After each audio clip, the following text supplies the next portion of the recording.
Jai Mata Di friends, today we are going to talk about a short story by Ruskin Bond that is A Face in the Dark. Friends, ये जो short story है ये इसकी जो setting है वो एक dark windy night में रखी गई है। मतलब बहुत ज़्यादा अंधेरा है और इसमें ज़्यादा कैरेक्टर नहीं है। इसमें सिर्फ 3 कैरेक्टर हैं। एक है मिस्टर ओलिवर नाम का एक एंग्लो इंडियन टीचर जो एक स्कूल में पढ़ाता है और अपने बच्चों के लिए बहुत ज़्यादा डेडिकेटेड है।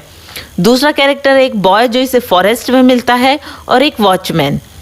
तो इतने ज़्यादा कैरेक्टर नहीं हैं, लेकिन ये थोड़ी सी हॉरर जो स्टोरी है ये हॉरर है। तो एंग्लो इंडियन जो टीचर है मिस्टर ओलिवर, ये एक बैचलर है और ये मोस्टली क्या करता है, अपनी स्कूल में टाइम स्पेंड करता है ज़्यादातर, और फिर शाम के टाइम पे ये बाज़ार जाता है क्योंकि इसकी स्कूल जो है वो रूरल एरिया में है, शिमला से थोड़ा सा दूर। तो ये शिमला बाज़ार में जाता है हर एक इवनिंग में और वापस आता है उस टाइम पे अंधेरा हो जाता है, तो लेट हो जाता है। तो ये हमेशा शॉर्टकट लेता है और रास्ते में एक पाइन फॉरेस्ट पड़ता है जिसमें ऐसी मतलब रात के टाइम पे ऐसी आवाज़ें आती हैं, तो थोड़ा सा हॉरर हो जाता है जो टाइम है वो। लेकिन ये जो घोस्ट वगैरह और ऐसे चीज़ों पे ये बिलीव नहीं करता है, इसलिए ये अपने रास्ते पे चलता रहता है बिना किसी टेंशन के। अब क्या होता है, एक दिन ऐसी ही शाम होती है कि ये जाता है शिमला बाज़ार और उसके बाद में जब वापस आता है तो वो लेट हो जाता है। तो वो डिसाइड करता है कि वो एज़ यूजुअल शॉर्टकट से जाएगा। जब वो शॉर्टकट से जाता है उसके हाथ में सिर्फ एक टॉर्च होती है और उस टॉर्च की लाइट से मतलब कभी वो जल रही है कभी नहीं भी, उसका कुछ ज़्यादा साथ नहीं दे रही है। तो वो उसको जब वो लाइट को ज़्यादा फोकस नहीं पड़ रहा उस टॉर्च से, लेकिन वो उसका यूज़ करते हुए वो जा रहा है।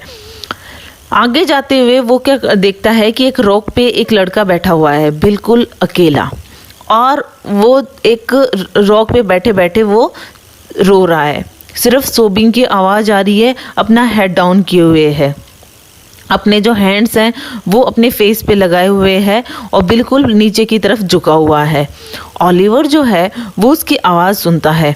आवाज़ सुनने के बाद में वो उस बच्चे से पूछता है कि उसे क्या प्रॉब्लम है, वो क्यों क्राई कर रहा है या वीप कर रहा है, क्यों रो रहा है। तो ओलिवर वहाँ पे रुक के उससे रीज़न पूछना चाहता है, लेकिन उसका कोई रिस्पॉन्स नहीं आता है।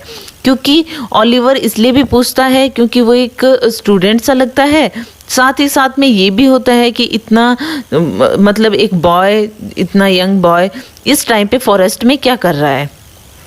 तो वो उसे रीज़न भी पूछता है, लेकिन वो कुछ नहीं बोलता, वो कंटिन्यू बस रोए जा रहा है। अब यहाँ पे जो मिस्टर ओलिवर हैं उनको ये होता है कि आखिर प्रॉब्लम क्या है, मैं पूछूं तो सही उसे कौन सी चीज़ परेशान कर रही है।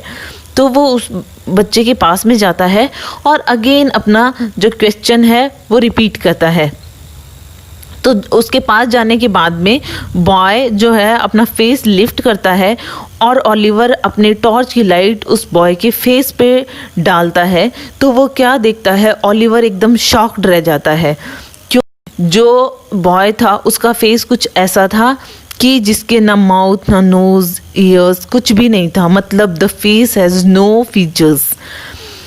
तो एकदम स्मूथ फेस था, बस एक स्कूल की कैप लगाए हुए था। तो वो बहुत ज़्यादा डर जाता है, इतना ज़्यादा डर जाता है कि वो एकदम ब्लाइंडली रन करना स्टार्ट कर देता है।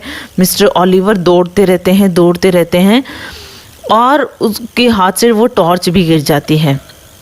अब वो उसे दौड़ते दौड़ते सामने एक वॉचमैन नज़र आता है। जैसे ही वो वॉचमैन नज़र आता है मिस्टर ओलिवर को थोड़ी सी राहत फील होती है। वो सोचते हैं कि एटलीस्ट यहाँ पे मुझे कोई इंसान तो मिला, तो उसका डर थोड़ा कम होता है। अब जो वॉचमैन था उसके हैंड में एक लालटेन थी जो कर रही थी, और मतलब हाथ में लटकाए हुई थी वो लालटेन, और वो उससे रीज़न पूछता है मिस्टर ओलिवर से कि क्या बात है। तो मिस्टर ओलिवर को राहत फील होती है, तो वो उससे बात करता है और वो बताता है कि वो किस वजह से इतना शॉक्ड है और किस वजह से इतना भगा हुआ आ रहा है। तो इस तरीके से वो बोलता है कि उसको वॉचमैन को कि यहाँ पे जो मेरे साथ ऐसा ऐसा हुआ है और मैं किस रीज़न से इतना भाग रहा हूँ, और मैंने एक बच्चा देखा जिसके कोई न फेस ही नहीं था, कोई फीचर्स नहीं थे उसके फेस पे, no eyes, no ears, no mouth, no nose. तो वॉचमैन जो है वो अपनी लालटेन को अपने फेस तक लेकर जाता है और ओलिवर से पूछता है कि क्या तुम ऐसे ही फेस की बात कर रहे हो? तो the boy had the same face like this. तो मतलब वो अपना फेस उसे दिखाता है उस लालटेन की रोशनी में, और सेम जैसा बॉय का फेस होता है वैसा ही उस वॉचमैन का होता है, वैसे ही फीचरलेस फेस। तो अब क्या होता है, मिस्टर ओलिवर के साथ में वो और ज़्यादा डर जाता है और वहाँ से मतलब भागना स्टार्ट करता है। अब उसको ये समझ में नहीं आता, मतलब एकदम से वो डर जाता है बहुत ज़्यादा कि और उसका जो लालटेन थी उस वॉचमैन की वो भी बुझ जाती है और वो एकदम से फियर फील करता है। अब इसके बाद में वो क्या है कि उसके बाद में उसने वहाँ से भागा या क्या किया, उसके बारे में पूरा रस्किन बॉन्ड ने यहाँ पे सस्पेंस रखा हुआ था कि मतलब एट द एंड हुआ क्या। तो ये जो पूरी स्टोरी है इसमें मिस्ट्री, स्ट्रेंजनेस, ये सारा कुछ बताया हुआ है। साथ ही साथ ओपन एंडिंग है कि इसका एंड कुछ भी हो सकता है।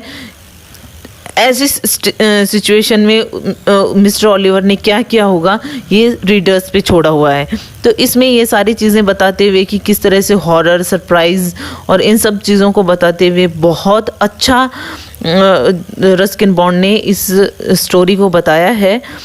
और यहाँ पे साथ ही साथ में ये बताया हुआ है कि हम ये देखें कि मॉरल क्या है इसका। तो मॉरल इसमें किस तरीके से है कि कोई भी इंसान होता है, जो डर होता है वो किस चीज़ का होता है कि हम उस ऑब्जेक्ट से, उस पर्सन से कुछ डिफरेंट या अनफैमिलियर होते हैं, क्योंकि वो हमसे कुछ डिफरेंट नज़र आता है, इसलिए हम उससे डरते हैं और उस इंसान से फोबिया हो जाता है। एक्चुअल में अगर बॉन्ड ये कहते हैं रस्किन बॉन्ड कि अगर हम उसे पेशेंस के साथ में उसको समझने की कोशिश करें, उसके बिहेवियर को किस वजह से, क्योंकि मे बी हो सकता है स्कूल के बच्चे उसके साथ में प्रैंक कर रहे हों